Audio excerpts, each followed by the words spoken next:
नया नया ड्राइवर बा हरनवा धई धई दाबता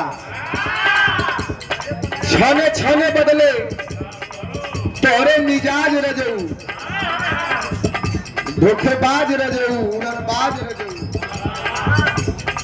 अनाज में जितना धून ना हो उससे ज्यादा धून हो गया हो।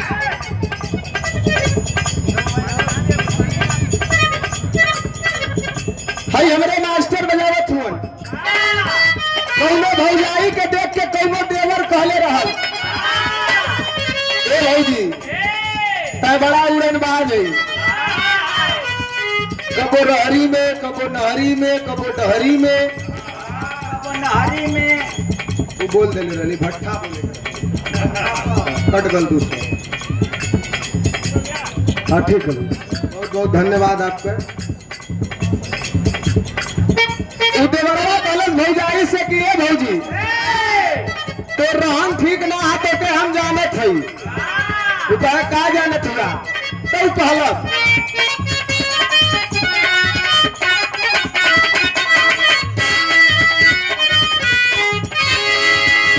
उड़वलू गोरता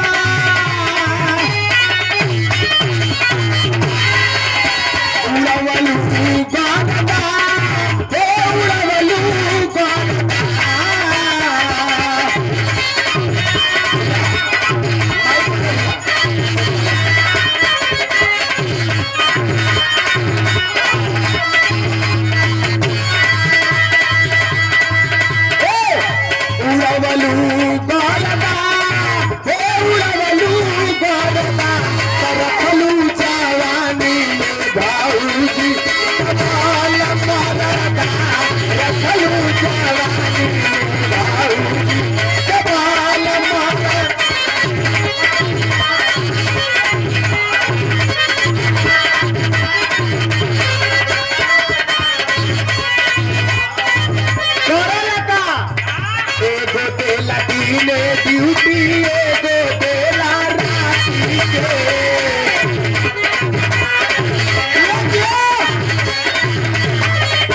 दुल्ही का दुल्हा बड़ा चौचक पान खाए वाला मिल गया।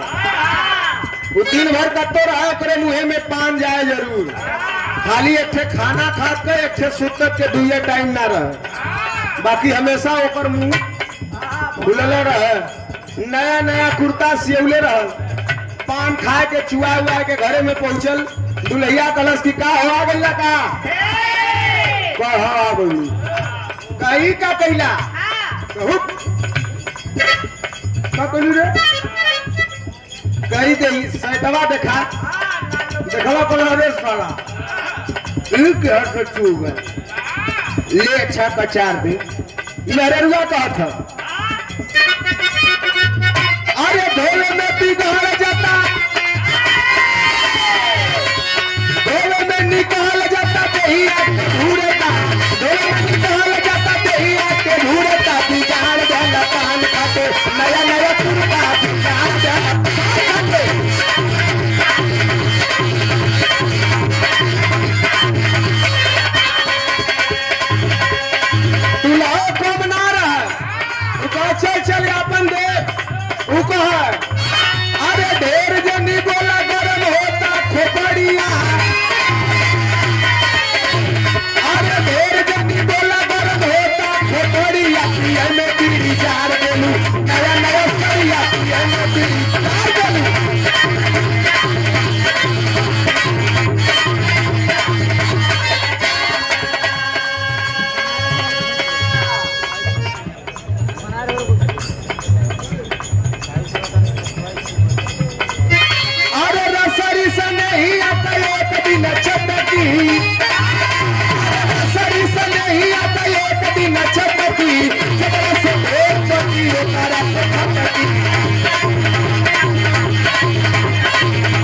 चल गए बम्बई। और जब बम्बई से लौटल दुल्हिया देखलस कलस की हो बड़ा दिन के बाद अलन, लेकिन बढ़िया मौसम में अलन। पानी बुन्नी पड़त रह, खूब मूसलाधार बारिश होत हो। दुल्हिया देखलस कलस की बात अब यह मौका हो। दूल्हा कलस की देख खाना ना जवन कुछ लिया, खाना लिया सोरहो सिंगार कह के। देखा हम कलाकारन कई विधायक जी हुए और प्रातः स्मरणीय श्री सद्गुरुदेव भगवान परमहंस श्री स्वामी जी के आप अनन्य भक्त हैं। श्री स्वामी जी की कृपा आप पर सदा बना रहे। आदरणीय आप हमारे विनोद यादव, हमारे गार्जियन, हमारे अभिभावक और हर कलाकारों को आप बहुत प्यार देते हैं, बहुत सम्मान देते हैं और यथाउचित उनका मदद भी करते हैं। जिनके प्यार से विधायक जगत में लोग विधायक जी के नाम से जाने लगे। आप हमारे विनोद यादव, हमारे चाचा जी, एक बार हम एक माला से स्वागत करब। आपने तनी जोरदार ताली बजा दी हम भैया। ताली में कंजूसई होता है, तपोस्थली है भैया। 501 रुपया बहुत बहुत प्रणाम हो। श्री स्वामी जी के कृपा आशीर्वाद आपके बनल रहे और साथे साथे हम पे बनल रहे। उमरत कलश दुल्ही के देख के कह कि रानी हो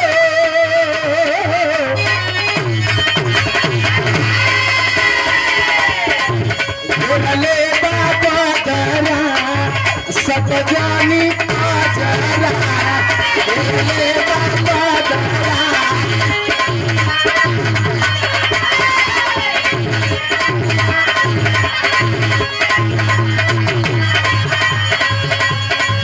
उपरा से बोले बारू काला काला काजरा, उपरा से बोले बारू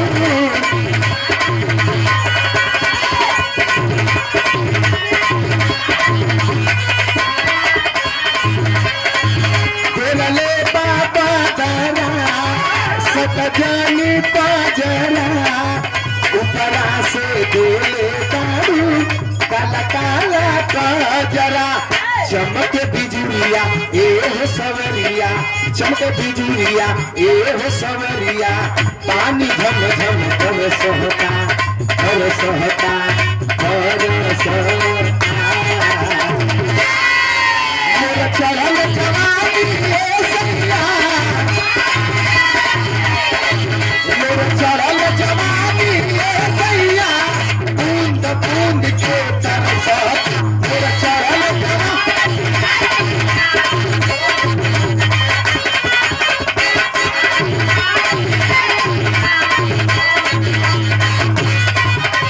कौन लड़का बोल रहा है?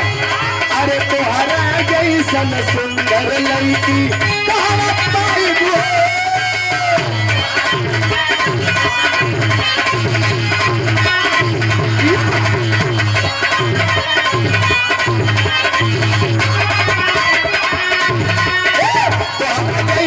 सुंदर लड़की कहाँ पाइबो, अपने मम्मी के पते जानी कह के बताइबो, अपने मम्मी के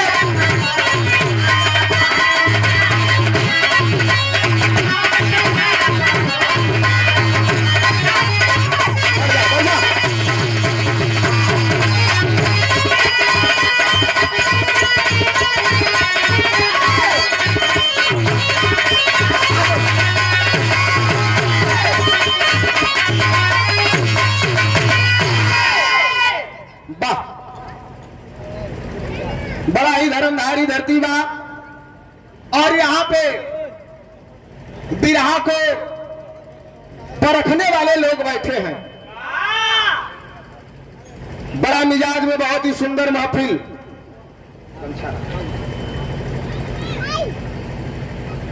आप लोगों ऐसा ही बैठल रहा, जैसन महाकाल का बात आप लोगों ने सुनला वैसे ही एक महाकाल का बात सुनाए दही या कुछ ऐसा कहानी गाई जिनमन आप लोगन के वीर रस का भी आनंद आ जाए, भक्ति रस का भी आनंद आ जाए और कहानी का भी आनंद आ जाए।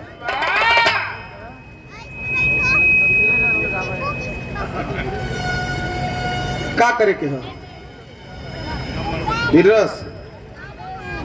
आइए एक बिरहा वीर रस का भक्ति रस से। इस बिरहा में आप लोग चाहे भक्त भगवान का लड़ाई मान ला, चाहे भाई बहन का लड़ाई मान ला, जेके जहां पड़ता लगावे कोई अपन लगाए ले।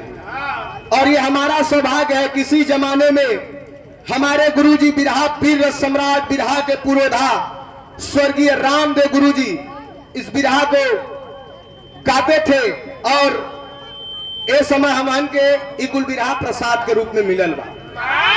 आप लोगन के बीच में टूटी फूटी शब्दों में प्रस्तुत हो। अगर तनी कमो गाई तो आप लोगन तनी से बेसी सुनिहा लोगन, तो हम आप लोगन के आगे लइके बाड़ी आवा।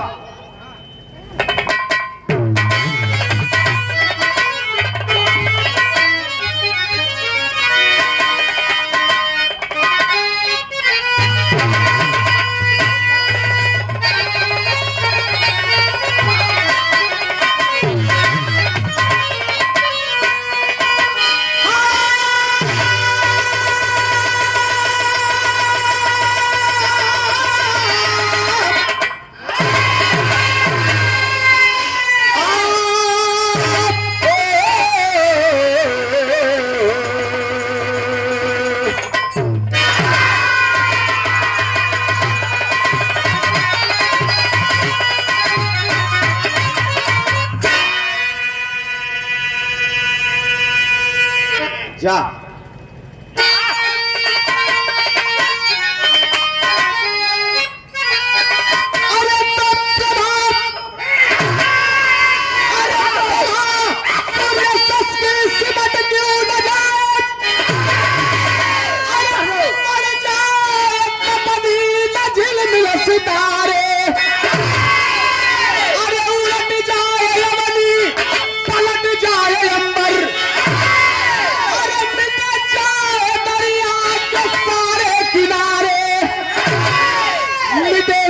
सरिता का संगम अनोखा, मिटे चाहे पर्वत हिमालय की हस्ती, मगर श्राप संतों का मिटता नहीं है।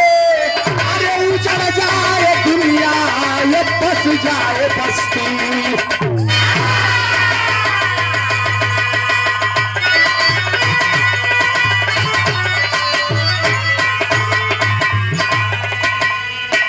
मगर श्राप संतों का मिटता नहीं है, उजड़ जाए दुनिया ये बस जाए बस्ती।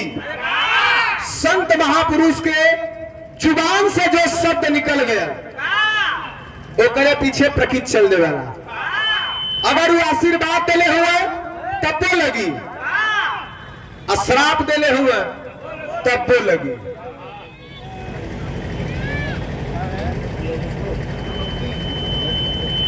नोनोटी के ऐतिहासिक धरती से आदरणीय आप गोविंद यादव, आप हमारे महोदय की ओर से 200 रुपए का आशीर्वाद, बहुत बहुत प्रणाम। उपस्थित जनता प्रणाम, आशीर्वाद की इच्छा ता जिंदगी रहे। ए भैया प्रमाण है, परम आदरणीय परम श्रद्धेय आप राम विलास यादव खमरिया जनपद भदोही के ऐतिहासिक धरती से 101 रुपए का आशीर्वाद है। आपके बहुत बहुत प्रणाम। उपस्थित जनता का प्रणाम, आशीर्वाद की इच्छा ता जिंदगी रहे। प्रमाण हो परमहंस श्री सद्गुरुदेव स्वामी जी के दरबार में सत्तेशगढ़ आश्रम में लाखों करोड़ों का भीड़ होला और सबकर इच्छा पूरा होला, सबके मनवांछित फल मिलेला। जे सच्चे दिल से गयल हो सबकर इच्छा पूरा होला। भगवान के मुंह से जवन बात निकल गयल प्रकृति ओकरे पीछे काम करे शुरू कर देला। एक लाइन गीत है कौन?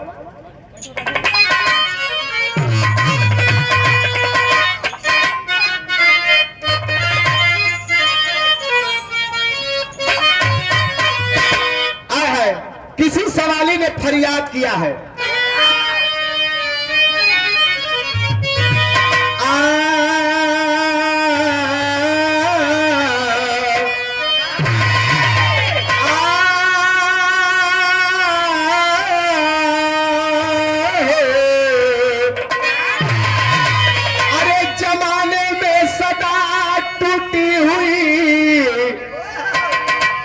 तस्वीर बनती है तेरे दरबार में, फूटी हुई तकदीर बनती है। यहाँ दिल्ली का टिकट कटा के जामा मस्जिद लोगन धायल इस समय 500 में पौले है चला को चिंता मत करा।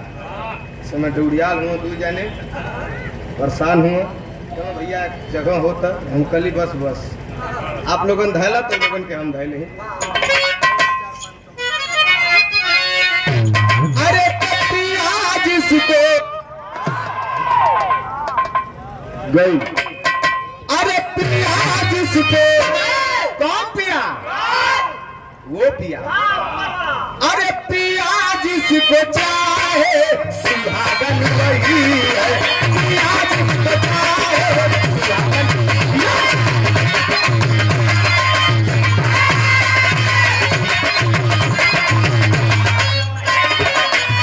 लेकिन भारत में बढ़िया यादनी हमारे गुरु जी बिहार पीर सम्राट स्वर्गीय रामदेव गुरु जी निकलन।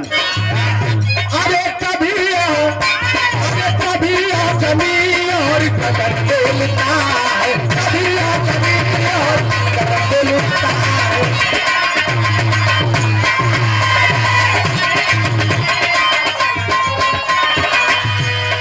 कभी यह जमीन और कदर बोलता है।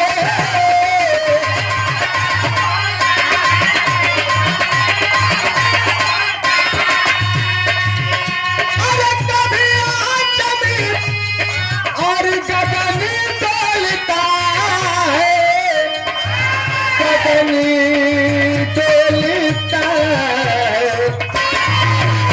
अरे कभी सती ला ला ला, ओ अरे कभी सतपुरुष का भजन बोलता है, कभी सतपुरुष का भजन बोलता है।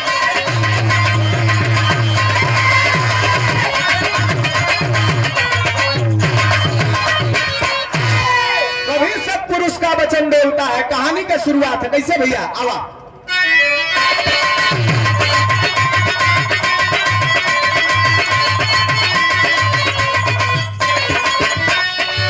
चूक इंसान से अनजान में हो जाती है, चूक इंसान से अनजान में हो जाती है, दिमागी चक्कर में जब चेतनाक हो जाती है।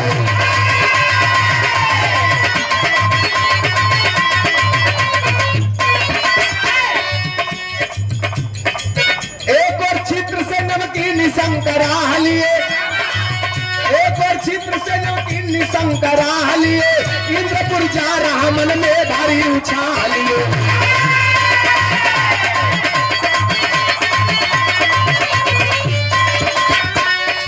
किया धोखा भारी ऊपर से वह थूक दिया, किया धोखा भारी ऊपर से वह थूक दिया, बड़ा यजनी में काले मुनि के भारी चूक दिया।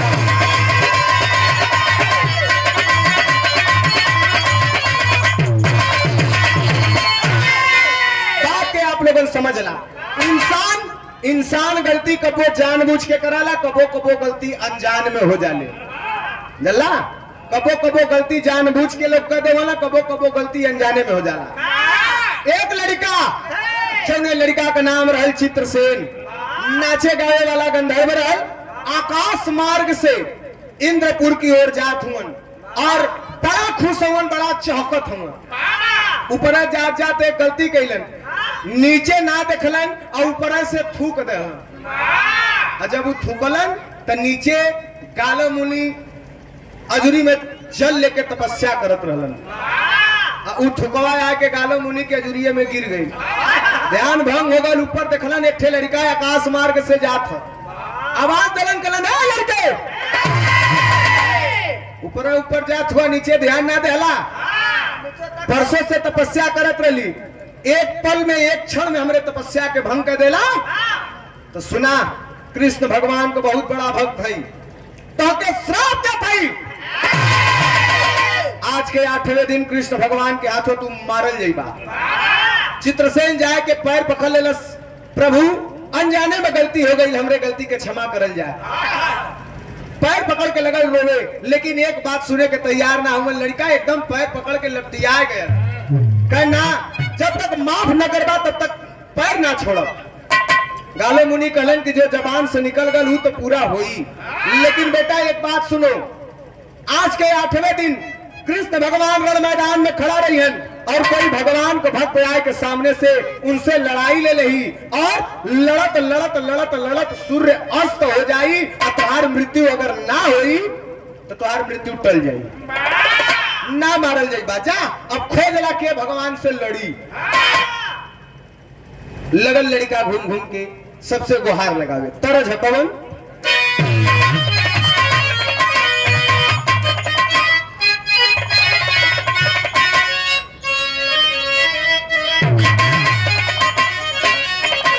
कौनो दुलही चला, कौनो मेहरारू अपने मेहररा से कोहा गए।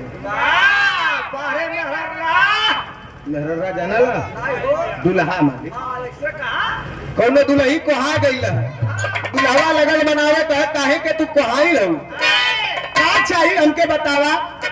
उ कहा का अरे तक काहे ऋषि आई मारू, अरे जान ले बुका हो,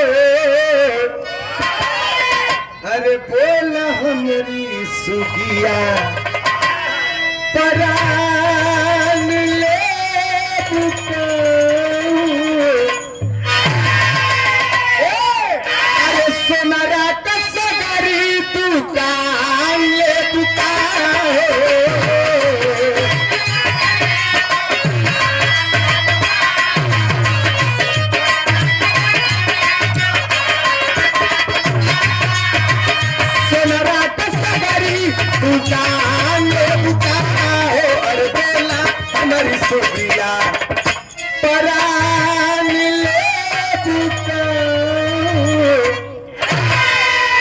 लेकिन वो लड़का रोवत था कैसे, अरे रोई रोई सबके दुआर कैले हो, दुआर कैले हो,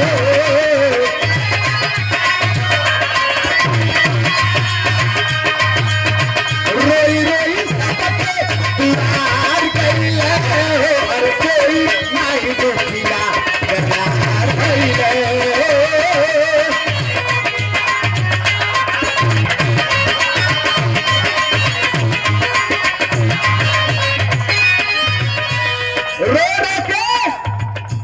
बड़ी दरवाजे पे गईलन, लेकिन केहू लड़े बदे तैयार ना भल। सब कहे कि हमन भगवान को भक्त है, हमन कहे भगवान से लड़े के, सब भगा दिलस। रास्ते में जात हुआ रोवत हुआ, तब तक रास्ते में भयल का रहिया में पीले तब से मुनि नारद क्या किया,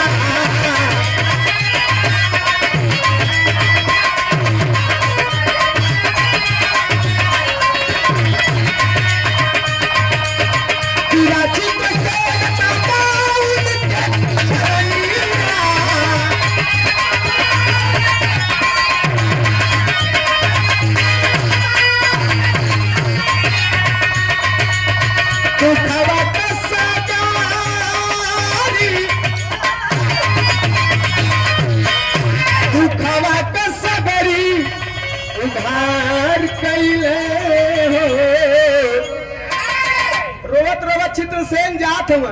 और वही समय रास्ते में वो जमाने का संचार मंत्री, वो जमाने का संचार मंत्री नारद जी जात रहा, उनका अंटीना जहर घूम जाए तेहर उछल दे। लड़का के पास गई, कहना कि लड़का बड़ा सुंदर बा, बड़ा तेज है चेहरा पे, लेकिन ये रोवत काहे है। नारद जी कहला कि ये लड़के क्यों रो रहे हो बताओ।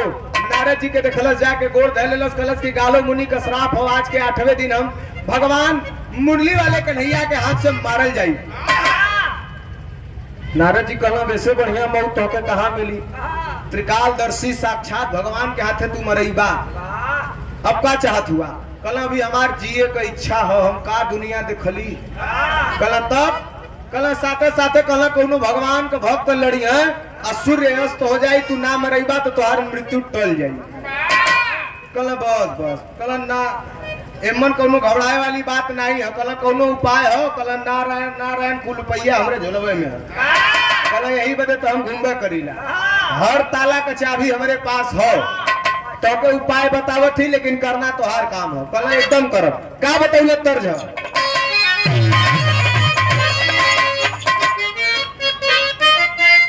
कैसे होगा?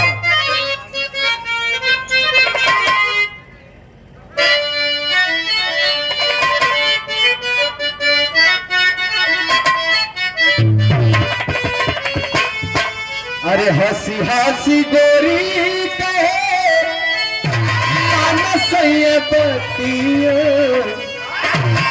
तर्ज से बढ़िया फर्ज हो, लेकिन वो बतावत हुआ का।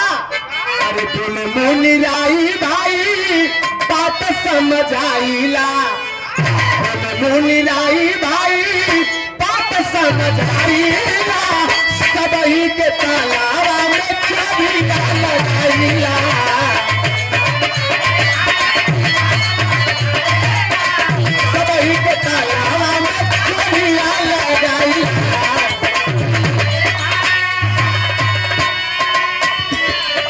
सुना उपाय हो बता दे कहा का बताऊंगा। पांडवन का सारा मदन सवरिया जाई करके धइले बाउन करिया, जाई करके धइले बाउन करिया।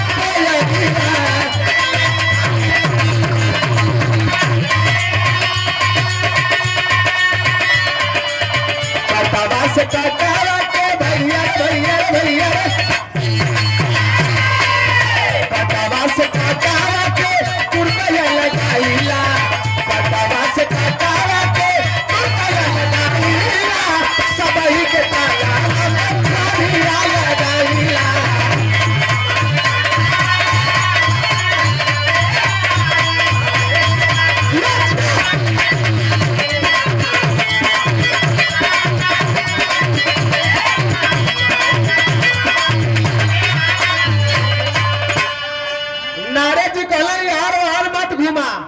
कोई तो हर मदद करी ना, एक काम करा चल जा हस्तिनापुर, हस्तिनापुर चल जा, पांचों पांडव तोके मिली है।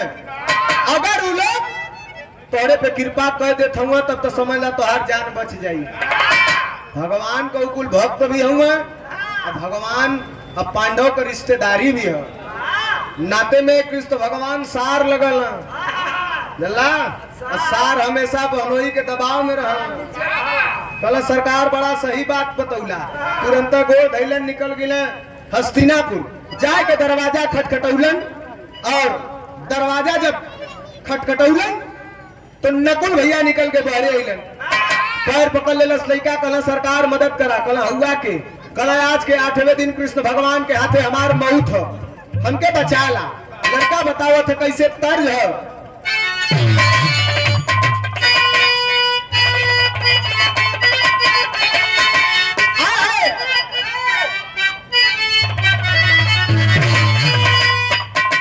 बुल्लू गुरु जी के बड़ा प्यार से लहा के कहते रहे कैसे। अरे कुंडा मिलल नौरमा मिलल, अरे सुहागवा मिलल जी,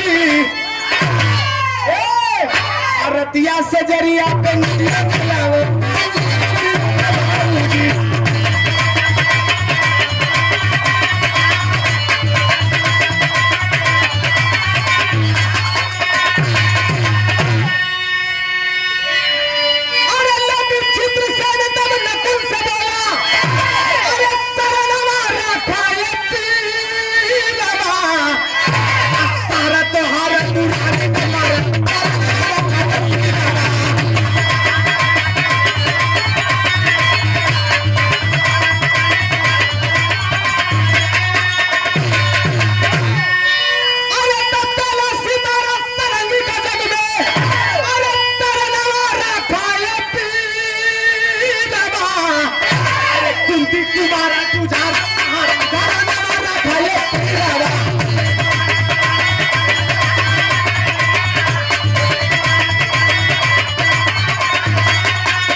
चित्रसेन कहलन कि सुना, कृष्ण भगवान से हमार रक्षा करा।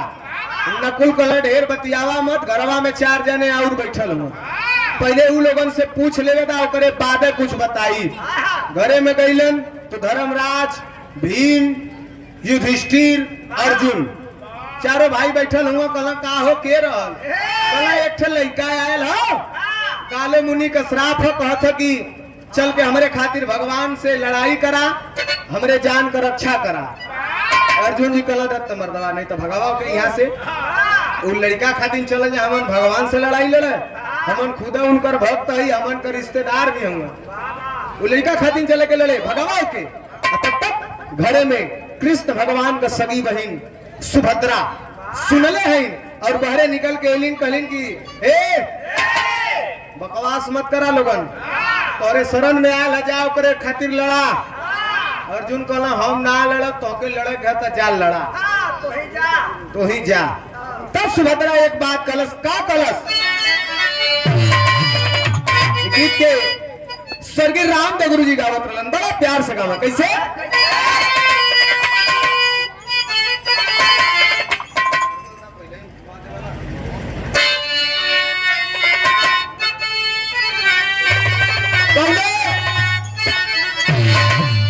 शौकीन बाज लड़की रहल, शौकीन बाज ना जनता जाया घरे संदीप भैया को बताइए। कहलस क्या कहले रहे कि अरे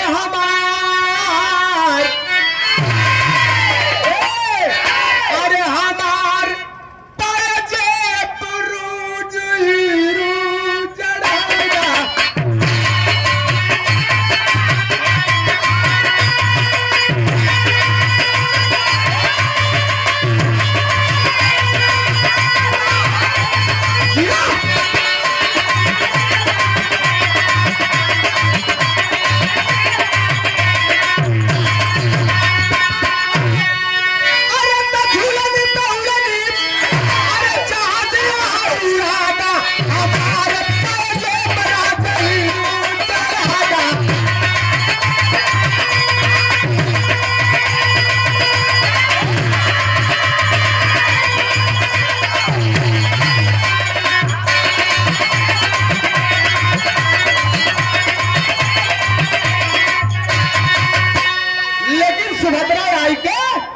पांडव के सामने ललकार का एक बात कहलस, क्या कहलस?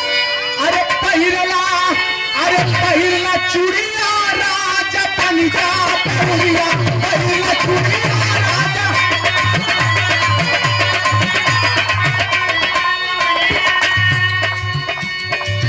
लेके आइल सामने चूड़ी फेंक देलस, कहलस कि हई चूड़ी ला, चूड़ी पहिर के मेहरारू बन के घरे में बैठा है। एक बात सुना, का कहे? बोली सुभद्रा सुना डांडी वधारी, अरे जाती हूँ रण में मैं सबको दिखाती।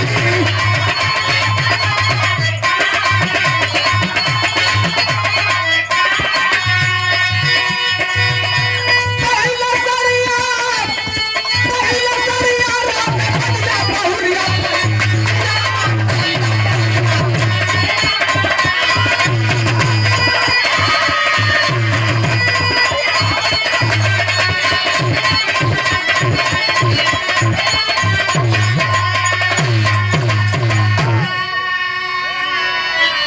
भाई चूड़ी लेला, साड़ी लेला, पहिर के घरे में बैठा ला।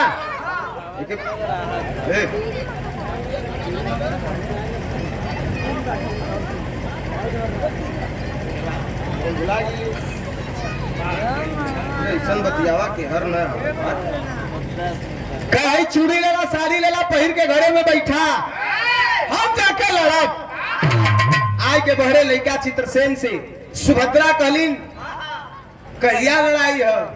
कल आज पहला दिन है, अब 7 दिन बचल है, भगवान के हाथे हमार मृत्यु हो जाई, जिए के वही लालसा हो, हमारे प्राण का रक्षा करा।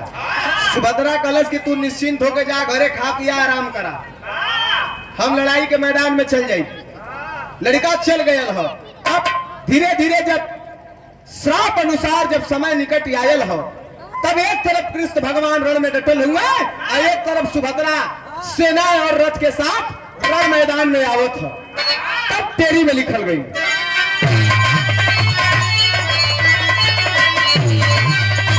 अरे लड़ाई भैया पहली में हुई, अरे लड़ाई भैया पहली में हुई, अरे एक अमर चली सुभद्रा एक अमर कुंवर कन्हई, एक बार चली सुभद्रा एक बार कुंवर कन्हई, लड़ाई भैया बहनी में हुई। तो देख सुभद्रा को रन में, अरे देख सुभद्रा को रन में घनश्याम को चिंता छाई है, पूछ पड़े है तुरंत कृष्ण पहन क्यों लड़ने आई है। भीम नकुल सहदेव युधिष्ठिर की बुद्धि क्या मार गई, बनते हैं गदाधर भीमसेन, क्या उनकी हिम्मत हार गई। क्या सुना तू यहाँ का करे आल हूँ, कह जौने बदे तू आल हुआ, गलत हम तो ठीक हो, तेरे घरे को मर्द लोग कहा हो, बड़का गदाधर बनल भीम, बड़का धनुर्धर बनल अर्जुन, धर्म के प्रवर्तक धर्मराज, पांचों वीरे बनल, वो लोग कहे ना आइलन, वो लोग कहा हुआ।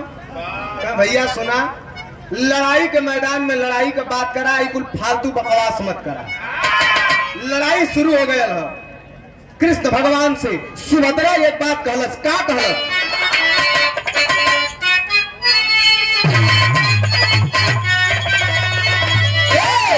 कि मेरे शंकरी के डमरू से, अरे मेरे शंकरी के डमरू से टिमक डिम टिमक कहता है, मेरे शंकरी के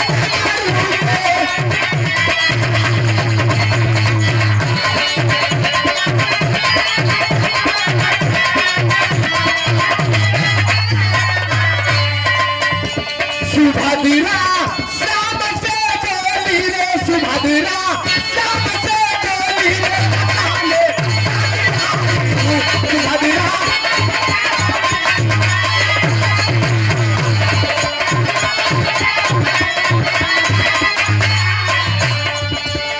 अरे सुभद्रा श्याम से बोली, बचाने जाने आई हूँ, बचाने जाने आई हूँ, अंधेरी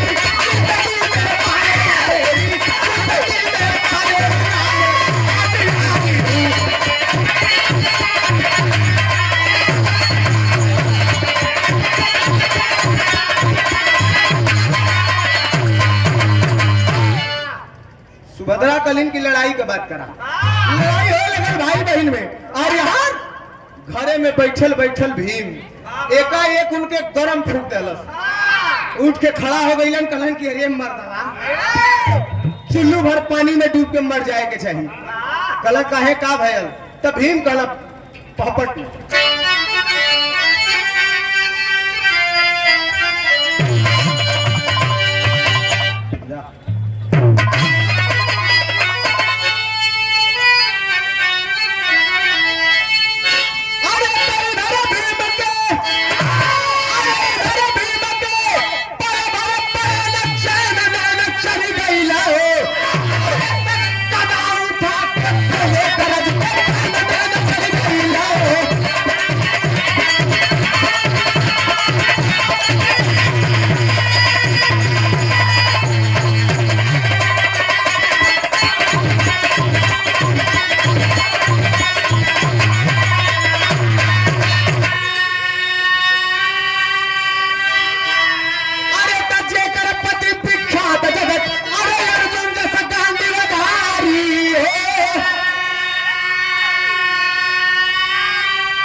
कहले कि मर्दवा लाज लगत है तू लोगन के कि ना? कहला कौने बात का लाज? कहला अरे मर्दवा नहीं तो घरे के आदमी घरे में हुआ, घरे का मेहरारू गई है लड़ाई लड़े तो लोगन के तनिको लाज ना लगा था, चुल्लू भर पानी में डूब मर जा लोगन। जेकर पति महान धुरंधर धनुर्धर अर्जुन ओकर मेहरारू गई है लड़े, हमन घरे में हवा खाते निक लगत है। एक काम करा तू लोगन घरे में रहा, हम तो जाई गदा उठौला धैला कन्हे पे। तब तक अर्जुन कहला कि भैया कब तक हमहू के सालत रहल है, कह देला तो तू नहीं हमहू चलब। जब भीम अर्जुन तैयार भइला तब ले नकुल युधिष्ठिर धर्मराज कहला कि मर्दवा नहीं था हम हनो चलबे करे के कि हमन का हवा खाए बदे यहाँ बैठल चला पाछे लोग चल ले हुए तो भयल का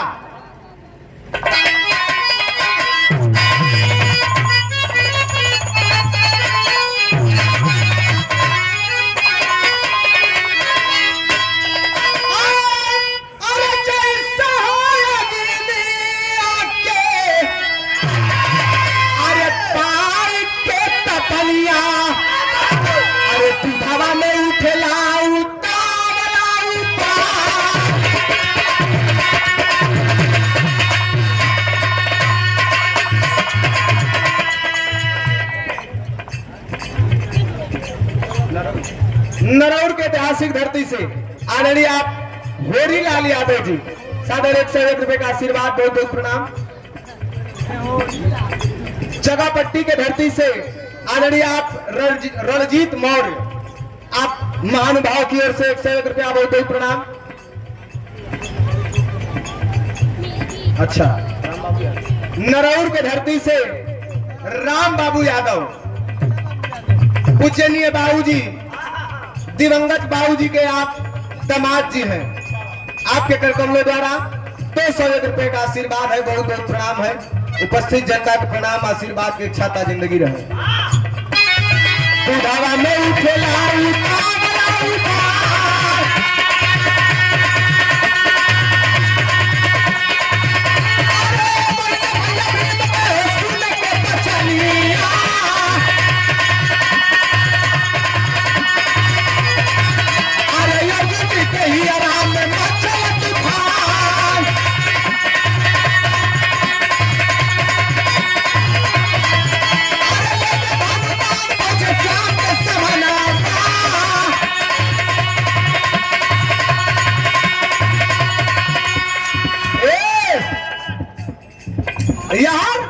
पांचों पांडव लड़ाई के मैदान में जब पहुंचलन, कृष्ण भगवान देखलन कलन सुभद्रा से कि बहन रुक जाओ, रुको। सुभद्रा कला सब का भयल, कला जैसे लड़ा के हो उससे भेंट होगल, तू जा घरे। यार पांचों पांडव आके तैनात होते हुए लड़ाई के लिए, और तब तक नारद जी कहलन के रे आप ये जना था कि गलत चाबी लग गई, तो देखा था कि भगवान भक्त का लड़ाई हो चाहत तुरंत एक जुक्ति लगौलन, अरे यावर नारद बाबा पहुंचे पुष्करी किनारे,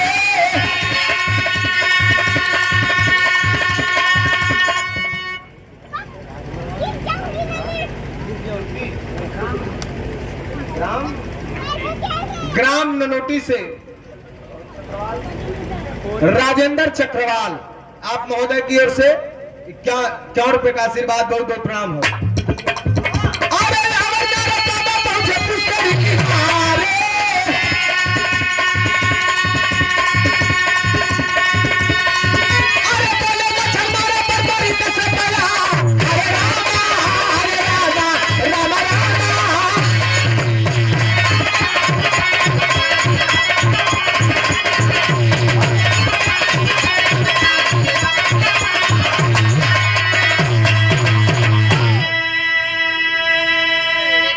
नारद जी हाली हाली पहुंच गए पुष्करी नदी के किनारे। वहां पर एक बर्बरिक नाम का मल्लाह मछली मारत रहे। जाके नारद जी कहले कि जिंदगी भर मछलिए मरबा कि कोनो नीक काम करबा? कहला सरकार कोनो नीक काम हो तो बता देता।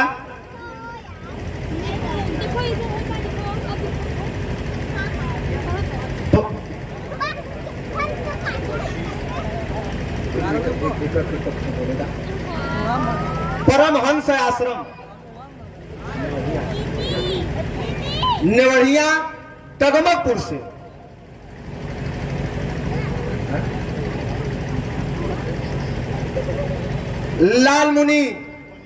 लालमणि महाराज आप प्रातः स्मरणीय महाराज जी के कर कमलों द्वारा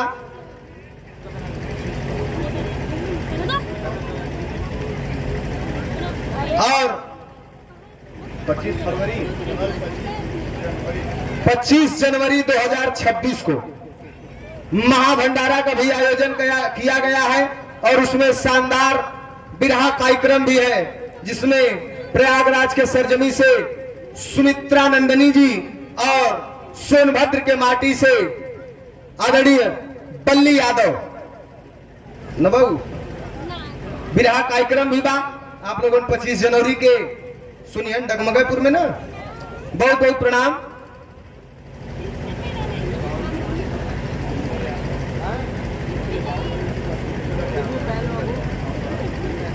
और दिवंगत बाबू जी के सुपुत्र और हमारे बड़े भैया आप जितेंद्र यादव जी परमहंस होटल श्री स्वामी जी के अनन्य भक्त आपके कर कमलों द्वारा आशीर्वाद, बहुत बहुत प्रणाम।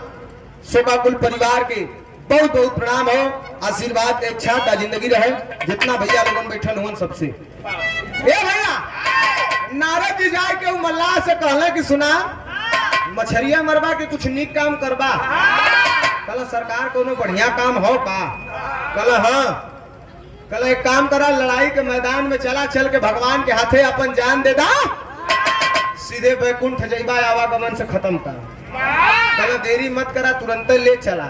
नारद जी कहल चला, वही जा नदी के किनारे जो मछली फंसाए वाला कटिया जाल कुल रहे, वही जा कुल फेंक के चल दे। लड़ाई के मैदान में पहुंचे पहुंचे नारद जी कहल एक काम करे कोई, कहल का तुरंत नकली चित्रसेन का भेष बना के रण मैदान में पढ़ा दिलन आगे। एक तरफ कृष्ण भगवान हुए, एक तरफ पांचों पांडव, वही पीछे में तन्नी बुड़ का तीर धनुष लेके नकली चित्रसेन अपन आ रहा पुष्पा राज बन के। अरे भाई धनुषिया तनी उनकर गढ़ू हो गई है ना, तो कन्हवा चुप लेके अपन ऐसे आवत रहन। भगवान कृष्ण जब देखलन नकली चित्रसेन के, सोचलन न समझलन, तुरंत सुदर्शन चक्र निकलन और सर से धड़ अलग कर देलन, मार देलन। और मरले के बाद पांचों पांडव से कहला कि अर्जुन रुका, अब बाण मत चलावा, रुक जा। कहला सरकार का है, कहला लड़ाई खत्म, सूर्य अस्त हुए में वही क्षणिक समय बाकी रहल और ई लड़का का हम मृत्यु दे दिले हैं। अब तू जाए अपने घरे, हम जाए अपने घरे। अर्जुन सोचला जब क्षणिक समय बचल है, एहू को पहले ले लेवे था।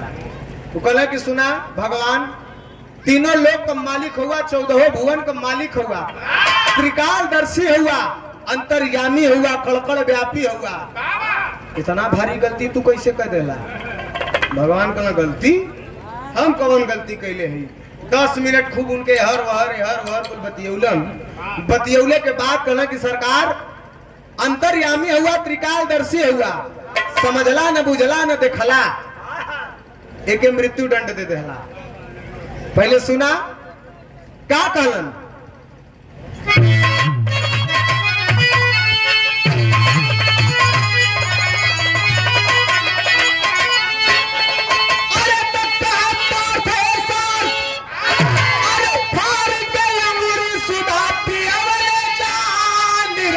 बेचारा, अरे निरदसी बेचारा, यही माझी के निरदसी।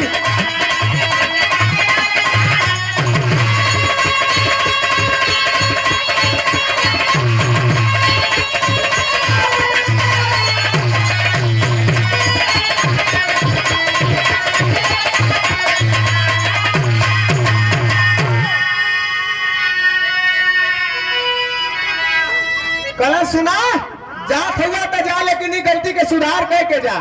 कल अरे भाई कवन गलती, कैसन गलती?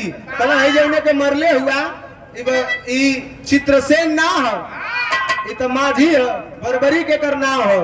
कला ई नकली चित्रसेन हो, कला ई नकली है तो असली कहाँ हो, कला असली अब ना मरी।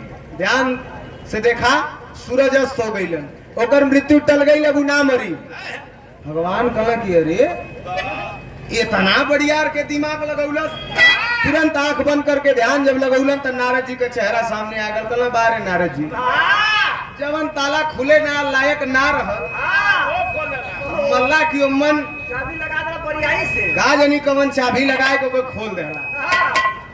अर्जुन से कहलन कि अब कला अब का तोरे गलती से मरल है कि जिंदा करा, तब भयल का परवरी को जिंदा किए, अरे कृष्ण भगवान है, अरे वह परवरिक महाभारत के दरबान है।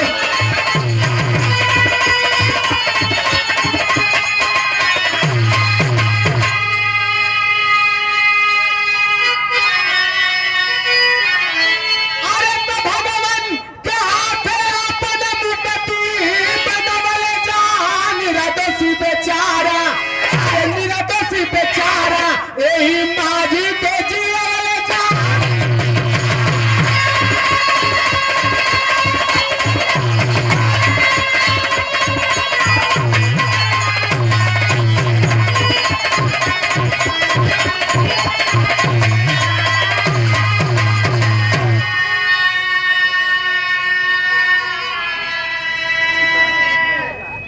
ए भैया, भगवान बर्बरिक मल्लाह के पुनः जीवन दान दिलन, और वही बर्बरिक नाम का माझी अगले जन्म में बर्बरिक बन के जन्म लिया, जो कि महाभारत की लड़ाई को एक दिन में खत्म करने का दावा किया था।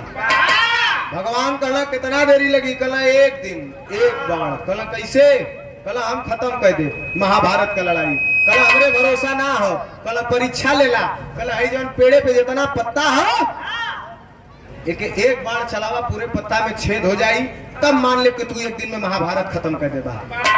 सुमीर के बाण मरलन,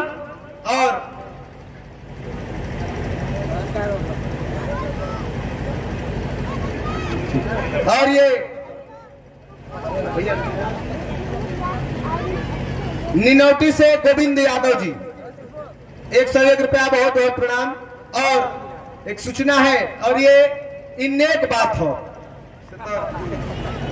कबो कबो छूट जाला, नहीं तो एक अच्छी बात बताना जरूरी है मंच से। परमहंस श्री स्वामी जी द्वारा रचित यथार्थ गीता किताब है, और इस कली काल में, इस कलयुग में, जहां पे पाप मुंह बाय के खड़ा हो, अगर माया से बचे के हो, काम से बचे के हो, क्रोध से बचे के हो, कलयुग के ताप से बचे के हो, तो श्री स्वामी जी परमहंस सरकार द्वारा रचित यथार्थ गीता, इसे हमें और हर मनुष्य को ये किताब पढ़ना चाहिए। आप हमारे बीच में लालमणि महाराज जी बैठे हैं, आपके नाम पे तो एक बार जोरदार ताली हो जाए, और आपके चरणों में हमारा साष्टांग दंडवत है।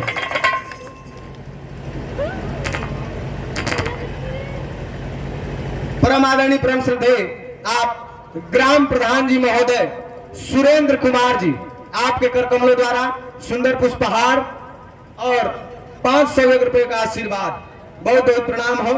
प्रधानी का भी चुनाव नहीं रही है, तैयारी हो ना, ठीक है। ए भैया, वही बर्बरिक धनुष उठाता है और बाण चलाता है, सारा पत्ता के छेदत चली आयल है। भगवान हंसत हवन, बर्बरिक कल ध्यान से देखा, कुल पत्ता में छेद हो गए, कलन नहीं नहीं, अब वही 5 बाकी है, कलन ना एको ना बाकी है, कल की 5 पत्ता हम तोड़ के अपने पैर के नीचे छिपा ले रही। कल सरकार, ये जो बाण आपके चरण के पास आके गिरल है, अगर ये दूसरे का पैर रह तो के छेद के आर पार हो जात, लेकिन ये श्री चरण रहल, यही से उपरा वही बाण आगे ही गिर गया। फिर भी आप उठा के देखल जाए वो पत्ता में छेद आपके मिली। भगवान पैर के नीचे से पत्ता निकाल के देखल तो वहू में छेद रहा।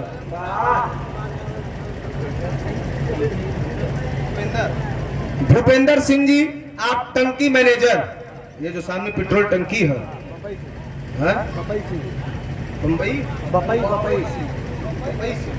बपई सिंह, हमारा गाड़ी वहां से लोगों हटवा देला है, गाने में जरूरत है नीक ना कैला है।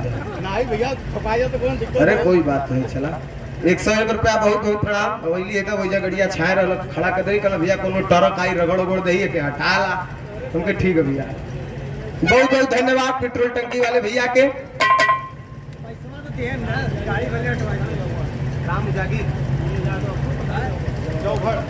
जौहर के धरती से पूर्व प्रधान जी महोदय आदरणीय आप राम उजागिर यादव, आप महानुभाव के कर कमलों द्वारा 501 रुपए का आशीर्वाद। बहुत बहुत प्रणाम और उपस्थित जनता को प्रणाम। तो लगल है कि छाप मार के बैठ जाए कुछ नहीं, 200-300 में बताया जाए, लेकिन ठीक है हो गल 1000-1200। हाँ हो गल सच्चा। अगर ढेर का आशा करब तो डॉक्टर के देते, ऐसे हम आशा भी कम में करीला ना। ए भैया, भगवान सुदर्शन चक्र निकाल के वो बर्बरीक से कहलन कि हमको दान चाहिए, दे सकते हो? कल का दान चाहिए? कल तो हाथ शीश, कल प्रभु ले लेवल जाए। भगवान वो गर्दन काट देलन और कटले के बाद कहलन कि बारे भक्त बोल तेरी क्या इच्छा है? कल की सरकार हम महाभारत का लड़ाई देखल चाहत हई। पर्वत के ऊपर ले जा करके सर रख देलन, सारा लड़ाई बर्बरीक का सर देखलस। अल्लाह महाभारत का लड़ाई खत्म हो गल तो लगन लोगन गट्टा जब फुलावे भीषम के मार देली, जाने कल कर्ण के मार देली, जाने कल द्रोणाचार्य के मार देली, चला जाने कल जोखन के भी झापड़ जल लगाए थे नौबतपुर बॉर्डर पे।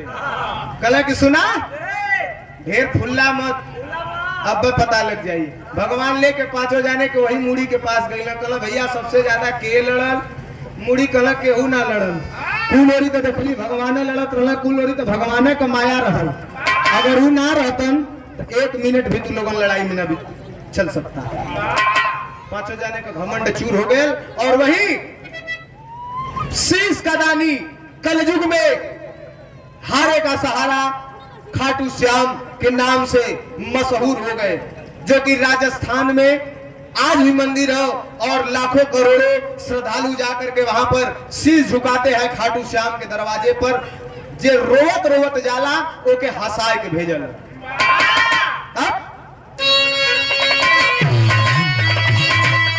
गुरु बिहारी, गुरु गणेश, गुरु रामलाल मुरबाका, स्वर्ग बसे चंद्रिका पर बच्चन का पूजा